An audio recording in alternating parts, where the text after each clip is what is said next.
예수 그리스도를 믿는 사람들에게는 여러 가지 변화들이 나타납니다. 그 중에 한 가지가 무엇인가 하면은 하나님을 향하여 아버지라고 부르는 것입니다.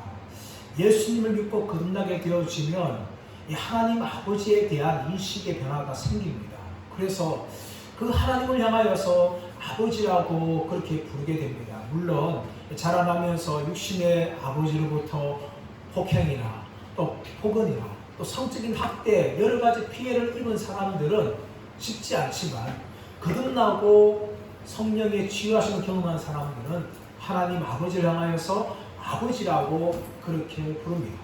그뿐만 아니라 그 아버지 하나님을 향하여서 예배하며 기도합니다. 이것이 그리스도인들에게 나타나는 변화입니다. 물론 우리는 예수님을 믿기 전에도 예배하는 사람들이었습니다. 그러나 예수님을 믿음을 통하여 예배의 대상이 바뀌게 되어집니다. 과거에는 돈을 예배하였고 건강을 예배하였고 명예와 권력을 예배하였고 자식을 예배하였습니다. 인기를 예배하였습니다. 그러나 예수 그리스도를 믿게 되어지면 예배의 대상이 완전히 바뀝니다. 하나님 아버지께서 우리의 예배의 대상이 되는 겁니다. 그렇다면 예배가 무엇입니까? 예배의 의미가 무엇이냐 그죠? 예배란 영어로 워십이라고 합니다. 이 워십이라는 단어는 워스하고 십이라는 단어 합성입니다. 워스라는 가치, 값어치라는 의미를 가지고 있고 십이라는 것은 신분 상태, 지위를 말합니다. 그러므로 예배가 무엇인가 하면 하나님께서는 마땅히 영광을 받으시기에 가치가 있는 분이라는 것을 인정할 뿐만 아니라 그 하나님께 합당한 영광을 돌려드리는 것이 바로 예배입니다. 그러므로 하나님 외에 다른 것을 예배한다는 것은 우상 숭배입니다. 하나님은 그분의 영광을, 그분이 받으실 예배를 다른 신들이나 우상과 나누기를 하나님이 결코 기뻐하지 않습니다. 10계명 1계명이 무엇입니까? 너는 내 외에 나 외에 다른 신을 내게 두지 말지니라. 하나님 외에 다른 신이 없다는 겁니다. 이사야 42장 말씀 보시면 나는 여호와니 이는 내 이름이라. 나는 내 영광을 다른 자에게 내 찬송을 우상에게 주지 않겠다 라고 말씀하십니다. 그러므로 하나님은 우리가 받으실 예배를 하나님께만 집중하고 드리기를 원하신다는 것입니다. 이것이 바로 예수 그리스도를 믿는 사람들이 해야 할 예배라는 것입니다. 이 예배를 드릴 때 우리는 어떻게 드려야 되는지, 오늘 말씀은 믿는 사람들이 하나님을 어떻게 경외하면서 예배를 드려야 될지를 우리 모두에게 말씀하고 있습니다. 오늘 전도서는 무엇을 말합니까? 첫 번째 바로 하나님의 말씀을 들어야 한다고 말씀합니다. 1절 말씀 보십시오. 너는 하나님의 집에 들어갈 때에 내 발을 삼갈지어다. 가까이 하여 말씀을 듣는 것이 우매한 자들이 제물을 드리는 것보다 나으니 그들은 악을 행하면서도 깨닫지 못함이니라 라고 이야기합니다. 여러분 예배는 어디서 드립니까? 하나님의 집에서 드립니다. 물론 신약에 살고 있는 우리들은 이 하나님의 집이 건물이 아니라는 것을 우리는 이미 알고 있습니다.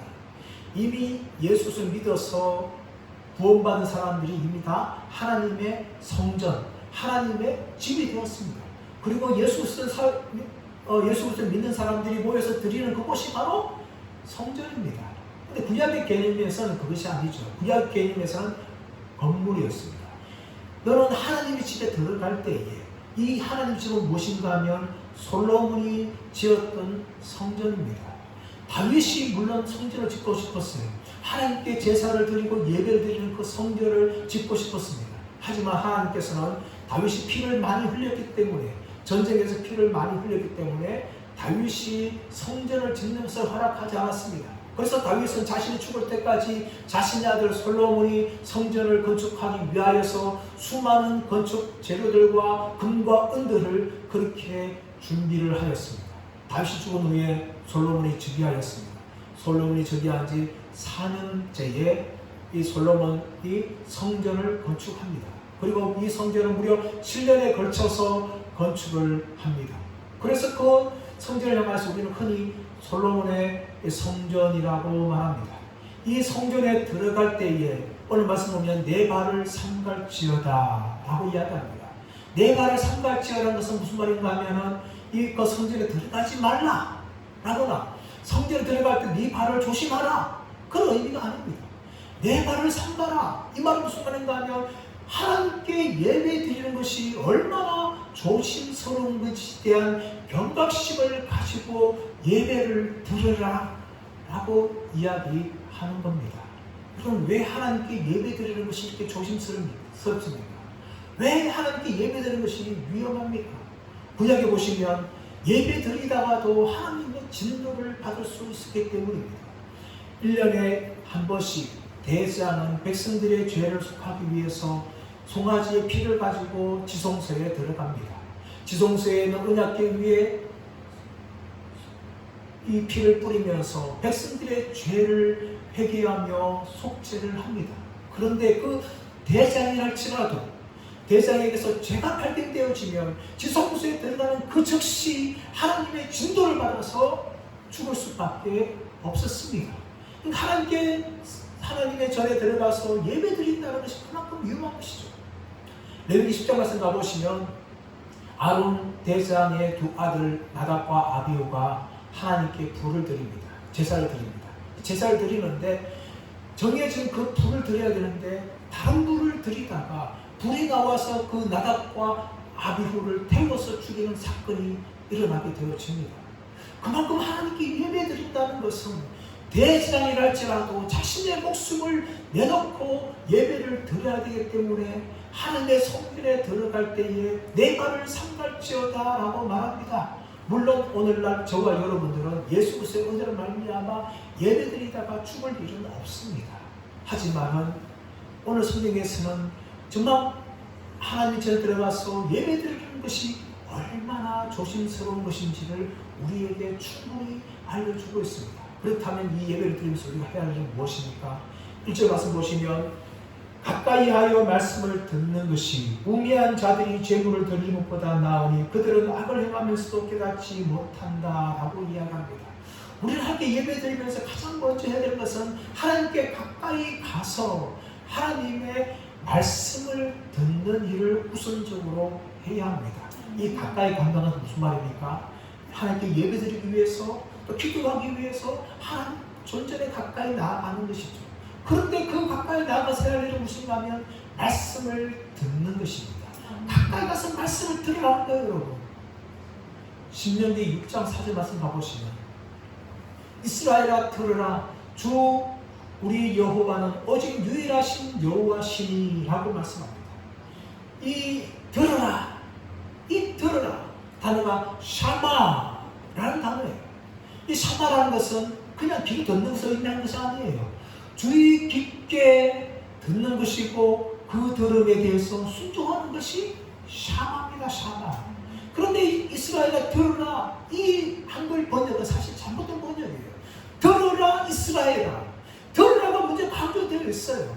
하나님 앞에 나갈 때 우리가 하나님의 말씀을 들으라는 것입니다. 그 말씀을 들으라는 것이 하나님께 예배드리는 데서 가장 먼저 해야 할 일입니다. 근데 여러분 오늘날 저와 여러분들은 이 듣는 훈련이 잘 되어 있지 않습니다. 죄인들의 특징이 무엇입니까? 자기 말만 하고 사람들의 말에 귀를 기울이지 않으려고 하는 거예요. 가끔씩 TV에 보면 청문회라든지 또 국회 국정보고서를 합니다. 근데 그 보고서 할때 되어지는 특징이 있어요. 그것이 무엇인가 하면 사람들이 말할 때 듣지 아니하고 자기 말만 계속 한다는 거예요. 질문자들도 대답하는 사람이 대답할 기회를 주지 않고 자기 말만 하고 대답하는 사람도 질문의 의도를 잘 파악하지 않고 자기 말만 하는 거예요. 이것이 죄인들의 특징입니다. 죄인들은 참 듣지 않습니다.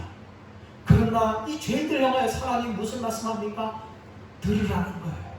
그래서 예배 시대는 가장 중요한 건 무엇인가 하면 우리가 듣는 것입니다. 성경을 읽을 때 우리가 하나님의 말씀을 듣는 것이고 또 설교를 통해서 하나님의 말씀을 들어야 되고 그 듣는 일을 열심히 잘 해야 합니다.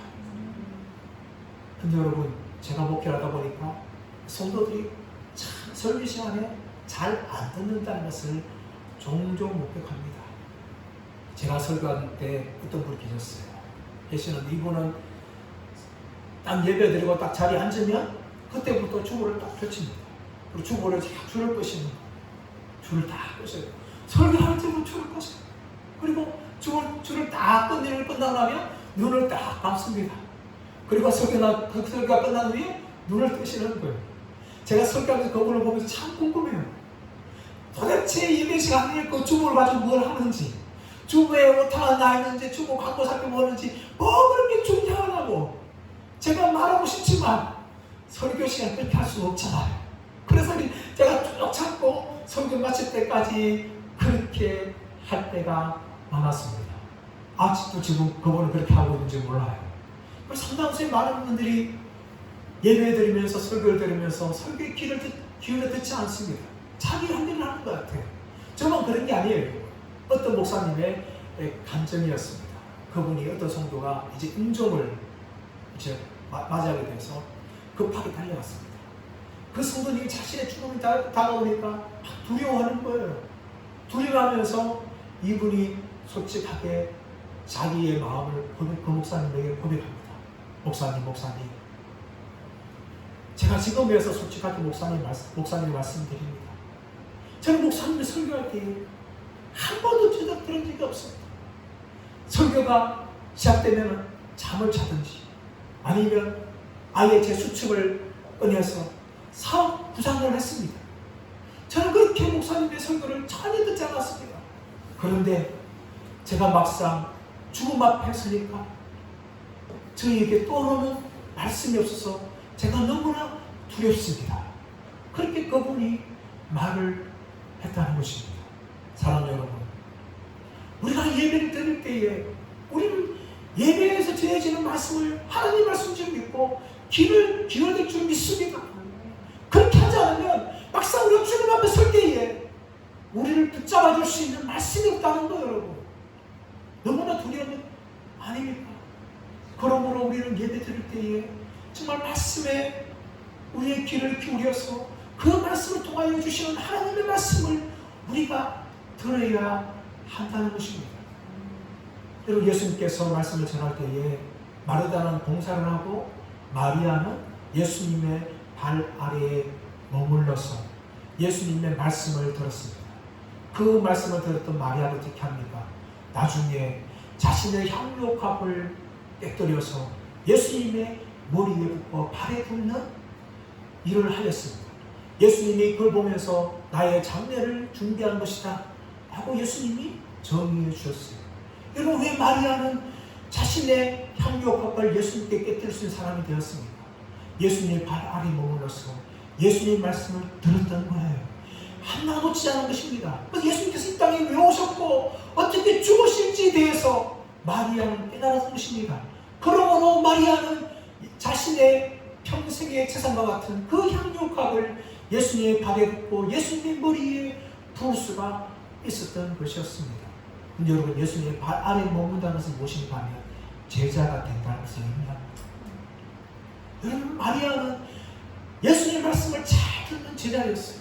그래서 자신의 모든 전 재산을 아까워하지 않게 예수님께 드릴 수 있었던 것입니다. 사람 여러분, 우리가 왜 믿음의 성장이 없습니까? 왜 우리 헌신이 없습니까? 마리아처럼 하나님의 발 아래에 서서 그분의 말씀을 우리가 주의 깊게 듣지 않기 때문입니다. 사랑하는 여러분, 예배에서 다른 거 하려고 하지 마십시오. 예배 우리가 가장 잘하는 것은 바로 하나님의 말씀을 주의 깊게 듣는 것입니다. 그것이 바로 하나님을 경외하는 예배인 줄 믿습니다. 두 번째 하나님을 경외하는 예배가 무엇입니까? 그것은 바로 하나님 앞에서 함부로 말하지 않는 것입니다. 2절 말씀 보십시오. 너는 하나님 앞에서 함부로 입을 열지 말며 급한 마음으로 말을 내지 말라.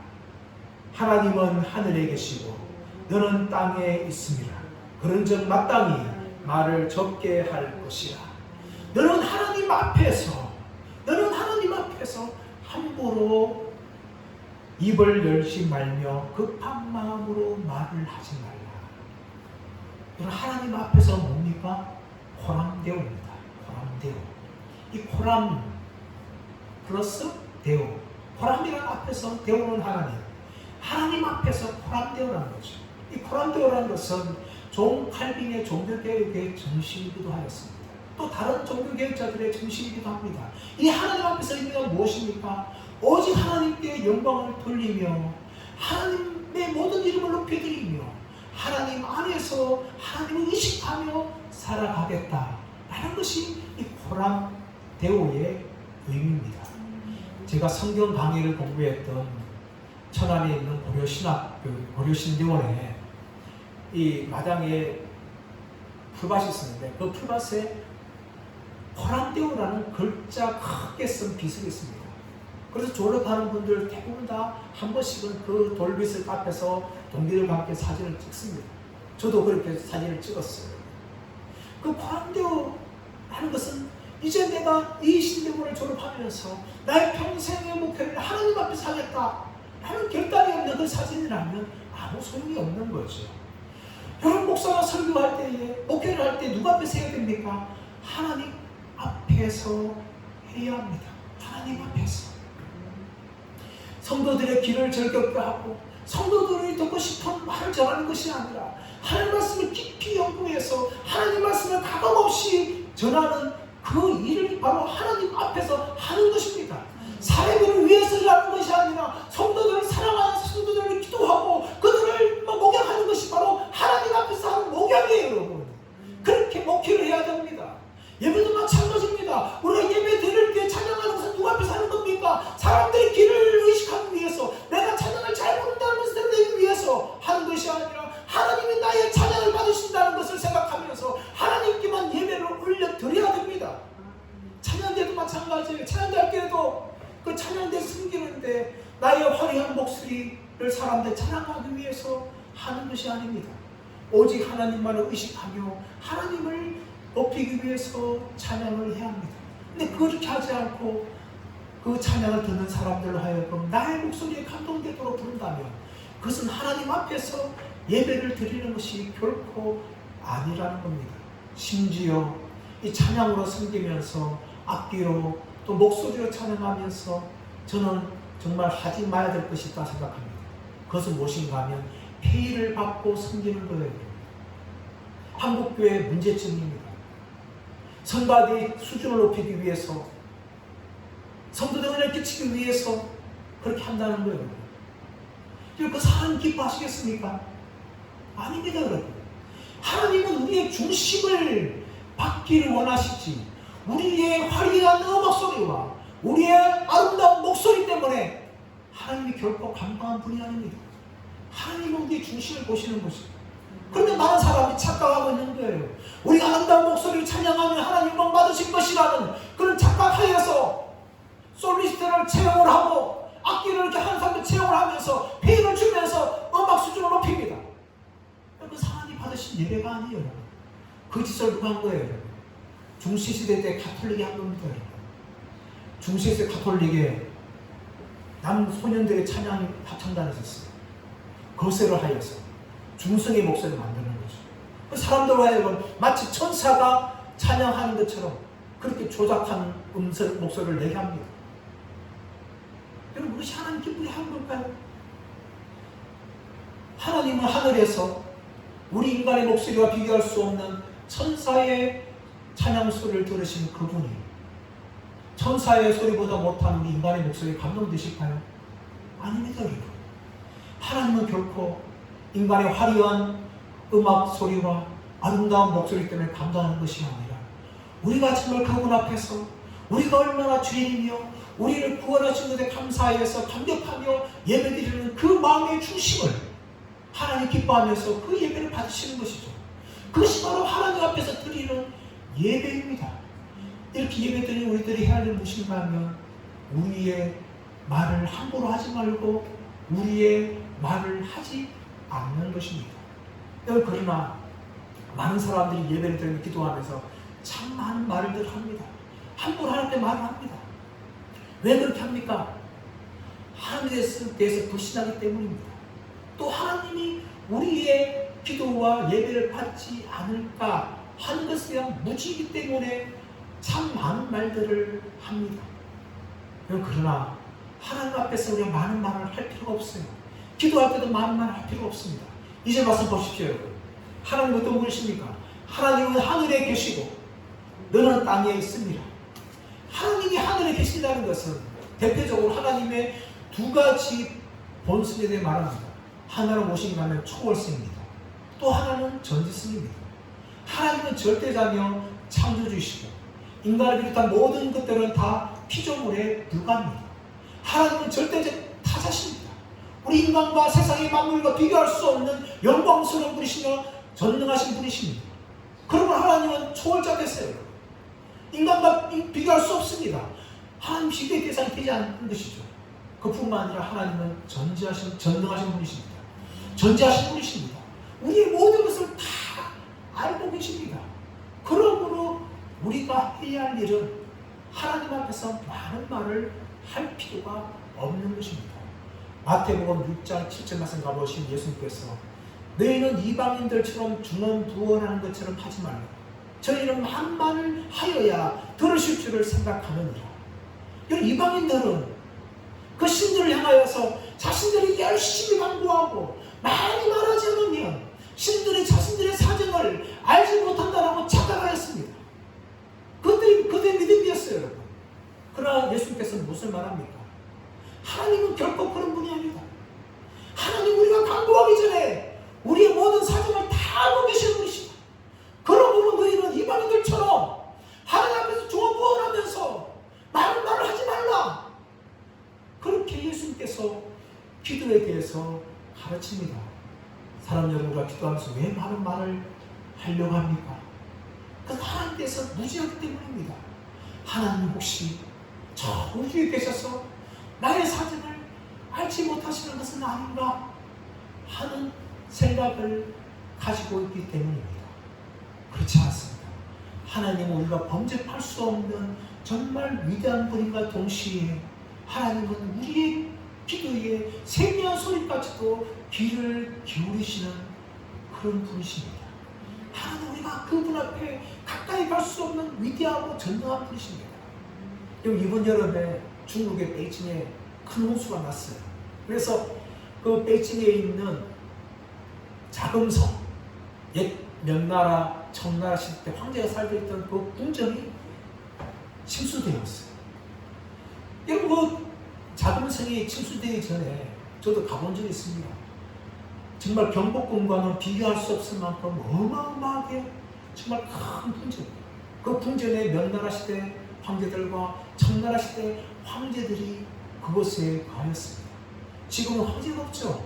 그래서 돈만 내면 누구나 다, 전 세계에 있는 누구나 관광객들 다 그냥 쉽게 들어가서 그것을 볼 수가 있습니다.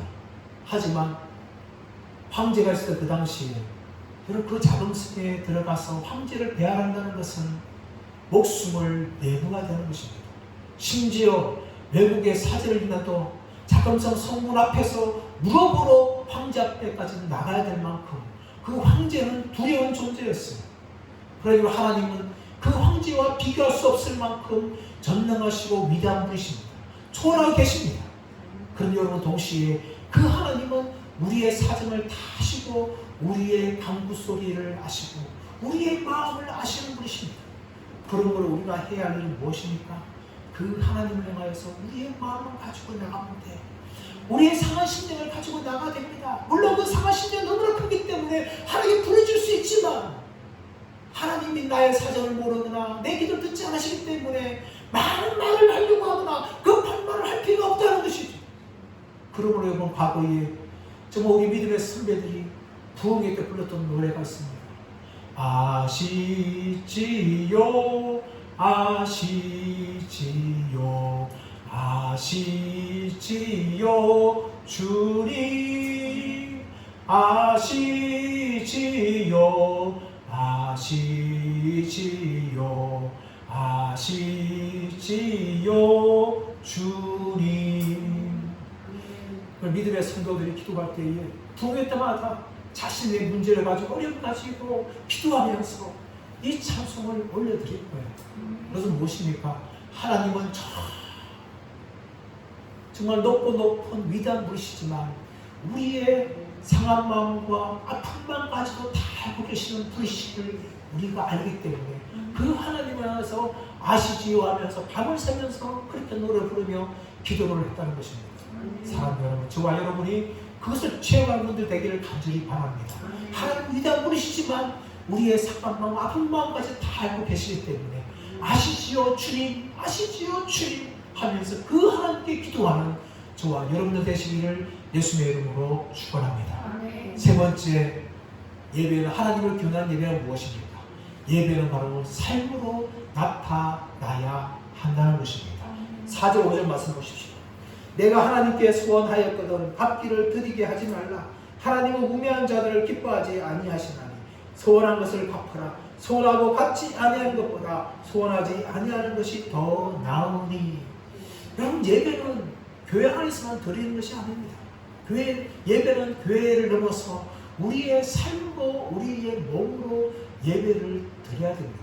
사도 바울은 로마서 12장 6절 말씀 보시면 그러므로 형제들아 내가 하나님의 모든 자비하심으로 너희를 권하노니 너희 몸을 하나님 기뻐하시는 거룩한 산 제사로 드리라.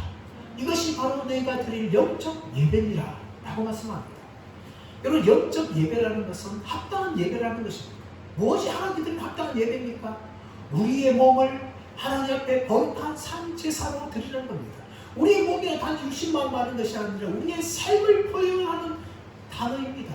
그러므로 예배는 단지 주일에, 수요일에, 금요일에 교회에서 드려지는 것이 예배가 아니라 우리의 세상 속에 나가서 우리의 몸으로, 육신으로, 더 나가서 삶으로 예배를 드리는 것이 바로 진정한 예배라는 것입니다. 그것이 하나님 받으시기에 합당한 예배라고 사도 바울이 말하고 있습니다. 오늘 말씀에서는 소원을 이야기하고 있는데 그 소원은 무엇입니까? 하나님 앞에서 우리의 마음을 고백하는 것이며 또 맹세이며 결단입니다. 여러분, 우리가 진짜 하나님 앞에 예배를 진짜로 드렸다면 우리는 무엇으로 이어지는가 하면 결단으로 이어집니다. 이 결단에는 무엇이 들어가 있습니까? 우리의 죄에 대한 회개와 함께 그 진지한 삶의 돌이킴까지 있는 것이 결단이에요. 우리가 예배를 드리면서 아무런 결단 없이 교회를 나간다면 그것은 어쩌면 성공한 예배라고 할 수가 없는 거예요. 왜냐하면 우리 예배를 은혜 가운데 드렸다면 하나님의 주심을 통하여서 우리가 무엇을 알게 되는가 하면 우리의 죄를 알게 되어집니다. 우리의 불신을 알게 되어져요. 그래서 그 죄에 대해서 불신하는 사람이 고백을 합니다. 그러나 회개가 무엇입니까?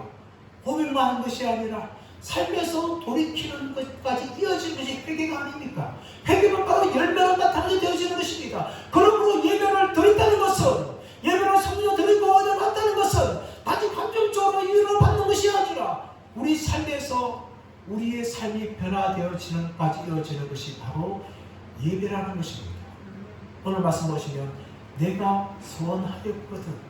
우리는 예배를 드리면서 반드시 하나님 결단해야 돼요. 하나님, 지금까지 내가 이렇게 살았지만 앞으로는 이제 이렇게 살겠습니다. 그렇게 결단하며 삶을 바꿔야 됩니다. 그러나 여러분, 많은 사람들이 결단만 하고 소원만 하고 끝나는 경우가 많습니다. 사실 말씀 보십시오. 내가 하나님 앞에 소원하였거든 갚기를 드리게 하지 말라. 하나님은 우매한 자들을 기뻐하지 아니하시나니 소원하는 것을 갚으라. 소원하고 갚지 않는 것보다 소원하지 아니하는 것이 더 낫다 라고 이야기합니다. 우리는 예배를 드리면서 결단해야 돼요. 소원을 해야 됩니다. 그래서 하나님, 앞으로 내가 이렇게 살겠습니다 라고 소원하고 결단해야 됩니다.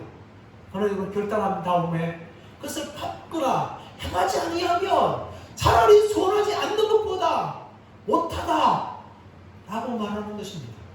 우리가 수많은 예배를 드리면 뭐합니까? 예배를 해봤다 하면서 삶이 때까지 않는다면 그 예배를 100번 드리면 무엇합니까? 그것이 진짜 예배라고, 하나님 받으신 예배라고 우리가 어떻게 말할 수가 있겠습니까? 사랑하는 여러분, 우리가 정말 예배를 드렸다면 우리의 삶에서 진지한 결단이 있어야 되고 또 그에 따른 변화가 있어야 됩니다. 여러분, 그것이 바로 하나님 앞에 온전한 예배를 드린 자의 모습입니다. 또 그런 예배가 아니라면 차라리 예배를 드리지 않는 것이 어쩌면 하나님 앞에서 죄를 더 짓지 않는 것인 줄 모릅니다. 그리고 더 나아가서 우리가 예배를 드린 후에 결단하고 삶을 바꾸지 않는다면 우리는 무엇에 직면하는가 하면 하나님의 심판에 직면합니다. 6절 말씀 보십시오. 네 입으로 내 육체가 범죄하게 하지 말라. 사자 앞에서 내가 소원한 것이 실수라고 말하지 말라. 어찌 하나님께서 내 목소리로 말미암아 진노하사 내 손으로 한 것을 멸하시게 하랴. 우리가 소원하고 그 하나님 받지 않는다면 하나님 그것에 대한 진노를 하신다는 겁니다. 심판하신다는 겁니다. 그러므로 우리가 정말 하나님 앞에 예배로 은혜를 드리고 우리 삶 가운데 진지한 회개가 있고 또 살 결단을 하였다면 이제는 우리의 삶이 변화되게 되는 것입니다. 그것이 바로 하나님이 기뻐하시는 예배며 하나님을 경외하는 예배입니다. 3절 말씀 보시면 걱정이 많으면 꿈이 생기고 말이 많으면 우매한 자의 소리가 나타나니라. 7절 말씀이요 꿈이 많으면 헛된 일이 많아지고 말이 많아도 그러하니 오직 너는 하나님을 경외할지니라 라고 말합니다. 하나님을 경외한다는 것은 단지 말로 하는 것이 아니에요, 여러분. 3절 말씀에 나오듯이 사람이 걱정이 많으면 꿈이 생기는 거예요. 그 꿈을 통해서 어떤 일 많이 하는데 그 자체가 어떤 것입니다. 그뿐만 아니라 사람이 말을 많이 하게 되지만 헛된 말을 많이 하게 되는 것이죠. 사람의 생각이 많으면 그 생각이 바로 꿈으로 나타납니다. 그 꿈은 뭡니까? 그 꿈은 사라지는 건 헛된 것이죠. 사람의 말도 마찬가지입니다. 우리가 말을 참 많이 하다 보면 참 필요한 말을 할 때가 있는데 필요하지 않은 말을 할 때가 많아요. 남들을 향해 비방하는 말, 욕하는 말, 흉보는 말, 부정적인 말, 원망하는 말, 불평하는 말, 얼마나 많은 말을 하는지 모릅니다. 그래서 우리는 차라리 말을 하지 않는 것이 더 나을 수가 있어요. 말을 많이 하다 보면 어떤 말을 많이 하고 그 일을 통하여서 말을 많이 하였지만 그 말에 대한 실천, 행동함이 없습니다. 그것은 하나님을 경외하는 모습이 아니에요. 차라리 말을 하지 않고 하나님 주신 그 감동을 우리 마음에 진지하게 생각하고 그리고 결단하고 그 결단을 우리의 삶으로 살아가는 것이 하나님을 경외하는 것이라고 우리에게 말씀하고 있습니다.